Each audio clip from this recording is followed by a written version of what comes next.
ये जो आप मंदिर के ऊपर जो ध्वजा देख रहे हैं वह शिल्प सोने से बना हुआ है, प्योर सोने से बना हुआ है, जो अहिल्याबाई होलकर के द्वारा बनवाया गया था यह मंदिर, और गया जी पाल द्वारा यह सोने का ध्वजा लगाया गया। अब हम आपको मंदिर के भीतर और ले चलते हैं।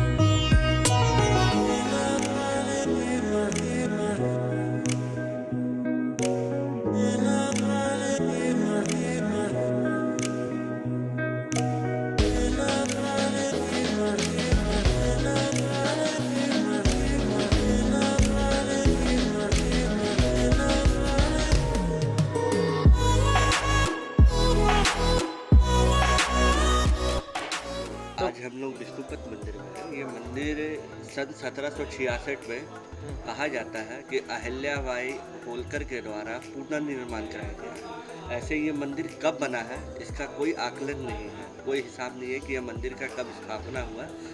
इस मंदिर का दूसरा नाम धर्मशिला भी कहा जाता है। इस मंदिर को धर्मशिला इसलिए कहा जाता है क्योंकि एक स्वर्ग से लाया हुआ धर्मशिला का पत्थर गयासुर के छाती पर रख कर जो शिल्प लेख है, विष्णु जी का पद्म चिन्ह है, उसी धर्मशिला पत्थर पर रखा गया है। 13 इंच का उनका पाँव का निशान है। यह मंदिर बहुत ही पुराना है।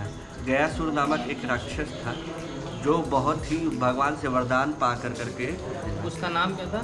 गयासुर। उसी के नाम पे यह शहर रखा गया है, गयासुर के नाम पे। गयासुर का शरीर बहुत ही बड़ा, कहा जाता है कि उनका शरीर 7 किलोमीटर के वर्ग में आता है। यह मंदिर का पिछला द्वार है जो मंदिर के पीछे की ओर से नदी की ओर जाता है।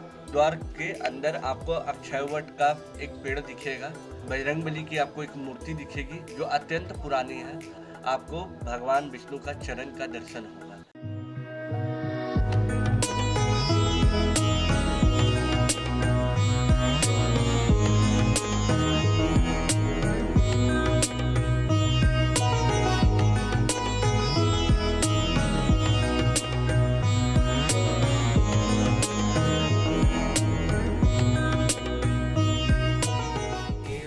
आपको 2 भागों में नदी के इस पार और नदी के उस पार भी दिखेगा। सीता और राम ने भगवान दशरथ को पिंडदान दिया था, जहाँ पर आप देख सकते हैं मंदिर में जाने के बाद कि भगवान दशरथ ने जमीन फाड़ करके हाथ निकाला था, वह पिंड प्राप्ति।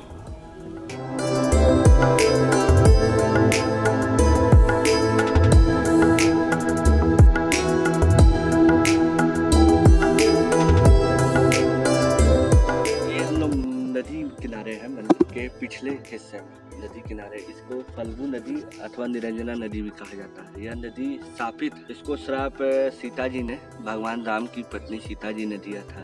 भगवान राम अपने पिता और माता सीता अपने ससुर समान पिता के लिए पिंडदान के लिए यहाँ आई थी। यह पिंडदान सीता कुंड में किया गया था। तो माता ने जब यह नदी पार करके गई थी तो उन्होंने 5 चीजों को कहा था कि भगवान राम को नहीं बताना। अब आप ये सोच रहे होंगे कि माता सीता ने भगवान राम को ना बताने के लिए क्यों कहा था, कि ये 5 चीजों को क्यों नहीं बताने के लिए। जब भगवान राम माता सीता को रावण हरण से छुड़ा करके वापस लेकर के गए, तब कुछ विद्रोह के कारण, अपने शहर के वासियों के भले के कारण उन्होंने माता सीता का त्याग कर दिया था। तो जब माता सीता त्याग होकर के वन में रहने लगी थी, तब वह अपने पिता समान ससुर दशरथ जी के लिए वो आई थी, उनका पिंडदान करने के लिए अकेले। तो माता सीता ने यह कहा था फल्गु नदी से कि तुम भगवान राम को मत बताना कि मैं यहाँ आई थी। उन्होंने पेड़ से, गाय से और नदी से ये कहा था कि हमारे बारे में नहीं बताने, लेकिन फल्गु नदी ने भगवान राम को यह बता दिया कि माता सीता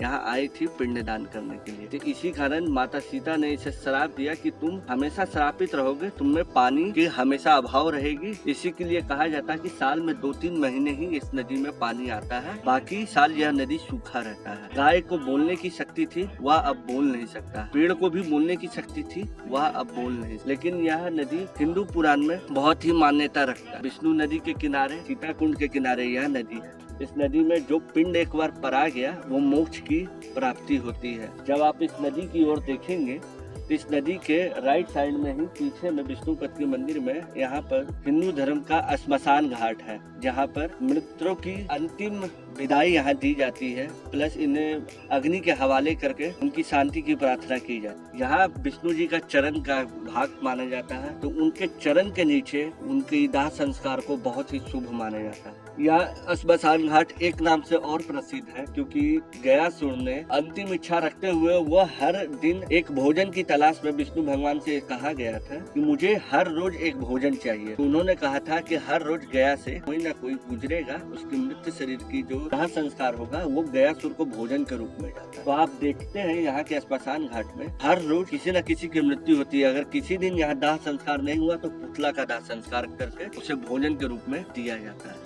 हमारे लेफ्ट साइड में जो आपको सामने दिख रहा है वो सीता कुंड मंदिर है। वही माता सीता ने दशरथ जी को पिंड दान किया था और वह पिंड लेने के लिए दशरथ जी ने धरती फाड़ करके अपना हाथ निकाला था, वह पिंड। तो वहाँ माता सीता की पूर्ण रूप से पूजा की जाती है और दशरथ जी की हाथ की प्रतिमा की पूजा की जाती है।